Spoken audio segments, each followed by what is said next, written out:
ধুঁকছে দেশের সিনেমা, কাঁদছে মন, কথিত নেতারা এ আপনাদের কেমন আচরণ? থাকবে শিল্প, থাকবে সংস্কৃতি, জাগবে প্রাণ আবার, ভবিষ্যৎ প্রজন্ম বলবে শুধু নেতারা ছিল বাটপার। কোন নেতারা বাটপার? কে বললেন এই কথা? এই কথা বললেন বাংলাদেশ চলচ্চিত্র শিল্পী সমিতির সাবেক সহসাধারণ সম্পাদক সাইমন সাদিক। তিনি তার ফেসবুকে একটি স্ট্যাটাস দিয়ে এই কথাগুলো বলেছেন। কেন বললেন, কী কারণে বললেন সেটি জানতে হলে আজকের এই পর্বের প্রথম থেকে শেষ পর্যন্ত সঙ্গেই থাকতে হবে। সাইমন সাদিক জি হুজুর চলচ্চিত্রের মাধ্যমে 12 বছর আগে এই সিনেমাতে আসেন তিনি, এই এফডিসিতে আসেন তিনি। শুরু হয়েছিল তার চলচ্চিত্রের যাত্রা। তারপরে তিনি অনেক সিনেমা করেছেন, এর মধ্যে কিছু হিট হয়েছে, কিছু ফলকও গেছে। কিন্তু বর্তমান যে সিনেমার অবস্থা, আমাদের এফডিসির যে অবস্থা, আমাদের চলচ্চিত্রের শিল্পের যে অবস্থা, সেই অবস্থা নিয়ে গত টার্মে নিপুণ এবং ইলিয়াস কাঞ্চন পরিষদ যখন ছিল, তখন সাইমন সাদিক কিন্তু খুব সক্রিয় একজন নেতা ছিল এই চলচ্চিত্র সংগঠনের। তখন হিন্দি সিনেমা বাংলাদেশে আমদানিকে করা কেন্দ্র করে তিনি পদত্যাগ করেন। পদত্যাগ করার পর তার পদটি শূন্য হয়ে গেল। এরপরে ডিপজল যখন আমাদের মিশা ডিপজল পরিষদ যে বর্তমান ক্ষমতায় আছে, এফডিসির শিল্পী সমিতির যে একজন, ডিপজল হচ্ছে সাধারণ সম্পাদক আর আমাদের মিশা সওদাগর ভাই হচ্ছে সেখানকার সভাপতি। তো ডিপজল যখন এই সাধারণ সম্পাদক হননি, বাইরে ছিলেন, তখন হিন্দি সিনেমার বিপক্ষে প্রচুর বক্তব্য দিত। কিন্তু কদিন আগে দেখা গেল যে চলচ্চিত্র হল মালিকদের একটি সংগঠনের একটি সভা হলো, সেখানে তিনি যে ঘোষণা দিলেন যে না, হিন্দি ছবি আসবে। কিন্তু তিনি সাধারণ সম্পাদক হওয়ার আগে যথেষ্ট হিন্দি সিনেমার বিপক্ষে আসলে বক্তব্য দিয়েছেন। কিন্তু নেতা হওয়ার পর হল মালিকদের সঙ্গে বসে তিনি বললেন হিন্দি চলচ্চিত্র বাংলাদেশে আসবে, হিন্দি সিনেমা বাংলাদেশে আসবে। কারণ হচ্ছে আমরা যে সিনেমা তৈরি করছি সেই সিনেমা দিয়ে আমাদের হলগুলো চলছে না, হল না বাঁচলে সিনেমা কোথায় চলবে? আর তারপরেই সাইমন সাদিকের এই স্ট্যাটাস, নেতারা ছিল বাটপার। আসলে কোন কোন নেতা বাটপার ছিল সেটি প্রশ্ন সাইমন সাদিকের কাছে। আপনিও তো নেতা ছিলেন, আপনিও কি বাটপার ছিলেন? নিপুণ নেতা ছিল, সেও বাটপার। আর আপনার যে সভাপতি ইলিয়াস কাঞ্চন সাহেব ছিলেন, সবাই বাটপার। আসলে বাটপার বলবে ভবিষ্যৎ প্রজন্ম, সে কিন্তু বলছে না যে এখনকার প্রজন্ম এদেরকে বাটপার বলবে, বলেছে ভবিষ্যৎ প্রজন্ম বলবে। ফেসবুকে এই স্ট্যাটাস তিনি দিয়েছেন। প্রথম আলো থেকে তার সঙ্গে যোগাযোগ করা হয়েছিল। তিনি বলছেন যে আসলে আমি কারোর উদ্দেশ্য করে এই স্ট্যাটাস দিইনি, আমাদের চলচ্চিত্রের যে খারাপ অবস্থা, চলচ্চিত্র তো ধুঁকছে, আসলে খুবই খারাপ অবস্থা। এখানে কোনো সিনেমা বেশিরভাগই হচ্ছে না, বেশিরভাগ শিল্পী এখানে বেকার, কলাকৌশলী যারা আছে তারা বেকার, সব কিছু মিলে বেকার শিল্পী এবং কলাকৌশলীর সংখ্যা প্রচুর, তাদের কোনো কাজ নেই, বিভিন্নজন বিভিন্ন পেশায় চলে গেছে। সে বিষয়ে তিনি বলেছেন যে আমরা এই চেয়ারটায় বসার আগে বাইরে থাকলে অনেক কথা বলি যে আমি এটা করব, ওটা করব, সেটা করব, হেন করব, তেন করব, কিন্তু এই চেয়ারে বসার পর আমরা ঝিম মেরে বসে থাকি, কোনো কাজই করি না। চেয়ারটা পাওয়া হয়ে যাওয়ার পর আর যেন কিছু করার নেই, আর যেন কিছু করতে চায় না, এরকমের ব্যাপার একটি। সবাই ঝিম মেরে বসে থাকে। আর এই চেয়ারটা যে করেই হোক দখল করতে হবে, দখল করার পর আর যেন ওই নেতার আর কোনো কাজ থাকে না। কিন্তু এমনটা তো হওয়া উচিত নয়, এমনটা তো হতে পারে না। আসলে একটি চলচ্চিত্রের নেতারা তো তাদেরকে এগিয়ে নিয়ে যাবে। কিন্তু আসলে কি শিল্পী সমিতি শুধু নেতা? এখানে চলচ্চিত্রের প্রযোজক সমিতি আছে, পরিচালক সমিতি আছে, ফাইটার সমিতি আছে, চলচ্চিত্রের চিত্রগ্রাহক সমিতি আছে। সমিতিতে 6 লাখ। আসলে একটি ইন্ডাস্ট্রিতে কাজ না থাকলে সমিতির সংখ্যা বেড়ে যাবে, কারণ বেকার লোক, তাদের কোনো কাজ নেই। এই সমিতি এবং নেতাগিরি করেই হয়তো কিছু মানুষের চলবে।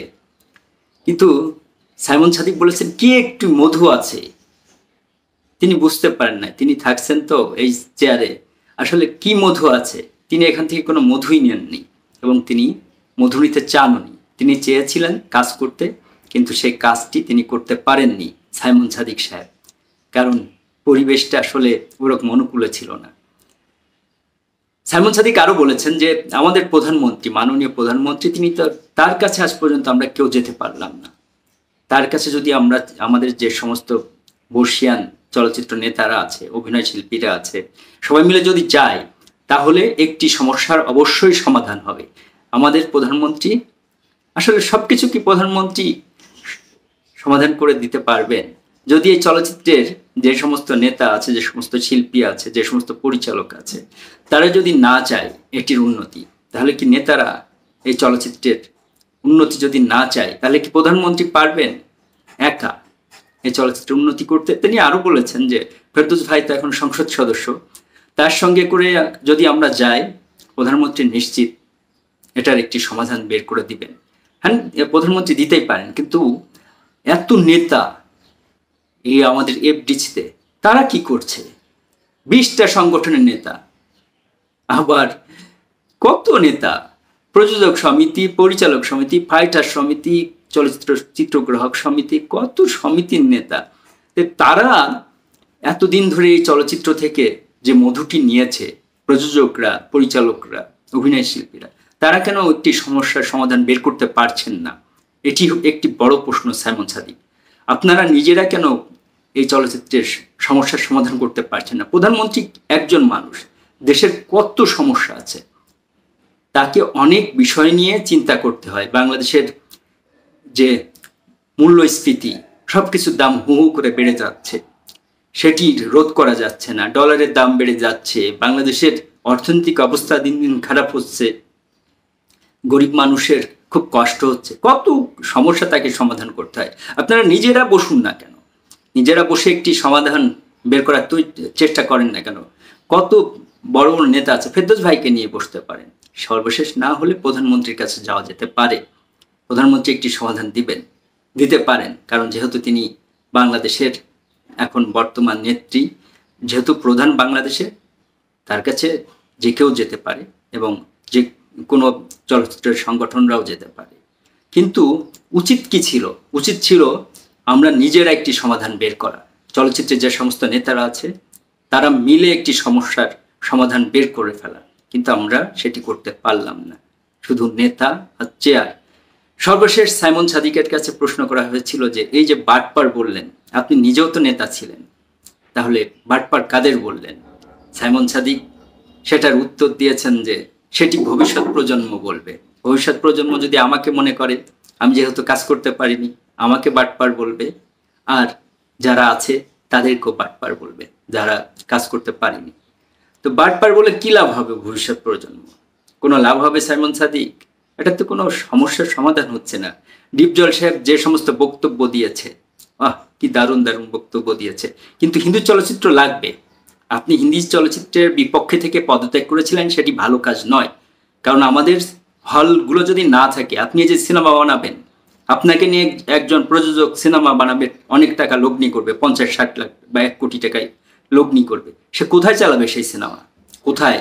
ওটিটিতে, টেলিভিশনে? তাহলে আপনার এফডিসি কি দরকার? তাহলে হিন্দি সিনেমা লাগবে। আপনারা তো ইংলিশ সিনেমা নিয়ে কোনো কথা বলেন না।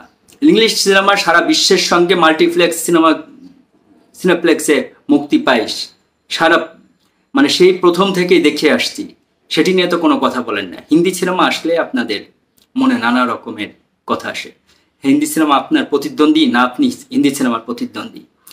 হিন্দি সিনেমা যেগুলো মুক্তি পেয়েছে সেগুলো কিন্তু ওইভাবে ব্যবসা করতে পারেনি। এক জওয়ান ছাড়া, জওয়ান বলিউডের সঙ্গে এখানে মুক্তি পেয়েছিল, সেই জন্যে। তারপরে আর কি, আপনারা নিজেরা শুধু কামড়ি করতে জানেন। চলচ্চিত্রে বসে আপনারা সবাই মিলে বসে যে একটি সুষ্ঠু সমস্যার সমাধানের পথ খুঁজে বের করবেন, সেটি করতে পারেন না। ফেসবুকে স্ট্যাটাস দেওয়া ছাড়া আপনার আর কী করা আছে, এই কথাটিও বলেছেন যে এইটুকু তো লিখতে পারি, এই লেখা ছাড়া। আসলে হ্যাঁ, আপনার কষ্টটা বুঝতে পারি। চলচ্চিত্রের খারাপ হচ্ছে কোনগুলো, কি কারণে চলচ্চিত্রের আজকে নতুন কোনো সিনেমা নেই, নতুন কোনো প্রযোজক আসছে না, সেগুলো খুঁজে খুঁজে বের করেন। একজন প্রযোজক কেন আসবে? একজন প্রযোজকের কাছ থেকে কিভাবে এই এফডিসির কিছু মানুষ আছে, কিছু বাটপার আছে, সত্যি সত্যি বাটপার আছে, তারা তার পকেট কাটে, তারপরে সেই প্রযোজককে ছুঁড়ে ফেলে দেয়। এরপরে কি দ্বিতীয়বার ওই প্রযোজক আসবে সিনেমা বানাতে? হল মালিকদের বাঁচাতে হবে সাইমন সাদিক ভাই, হল মালিকদের বাঁচাতে হবে। তা না হলে আপনি যতই নেতা হন, যতই প্রধানমন্ত্রীর কাছে যান, কোনো সমস্যার সমাধান হবে না। প্রধানমন্ত্রী তো অনেকগুলো সিনেমার অনুদান দিচ্ছে প্রত্যেক বছর এবং ভালো টাকা অনুদান দিচ্ছে। সেই অনুদান নিয়েও তো আপনারা ভালো সিনেমা বানাতে পারছেন না। সেগুলো করতে হবে এবং প্রত্যেকটা সমস্যা খুঁজে বের করতে হবে। আপনারা সবাই মিলে বসে, চলচ্চিত্রে যারা আছেন সব সংগঠন মিলে, কিন্তু আপনারা কখনোই এক হতে পারেন না।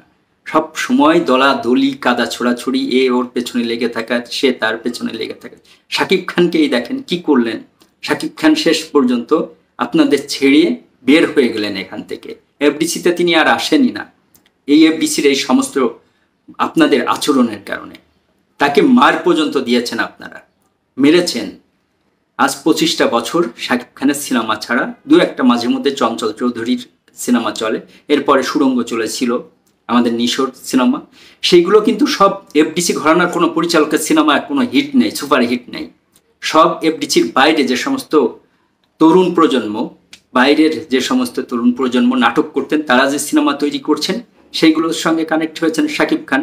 নিজেকে আপডেট করেছেন, আপডেট করতে হবে, তরুণ প্রজন্মের সঙ্গে মিশতে হবে, তাদের পালস বুঝতে হবে। তারা আজকে পৃথিবীর সমস্ত সিনেমা দেখে, মুহূর্তেই এই ফোন খুললে সেখানে নতুন নতুন সিনেমা দেখা যায়।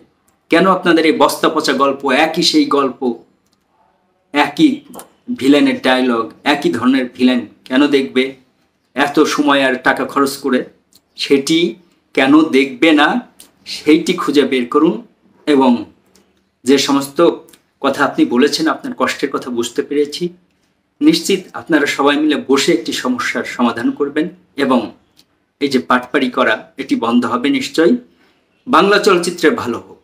বাংলা চলচ্চিত্রে যদি ভালো হয়, আপনাদের ভালো হবে, অনেকগুলো মানুষ এখানে কাজ করতে পারবে।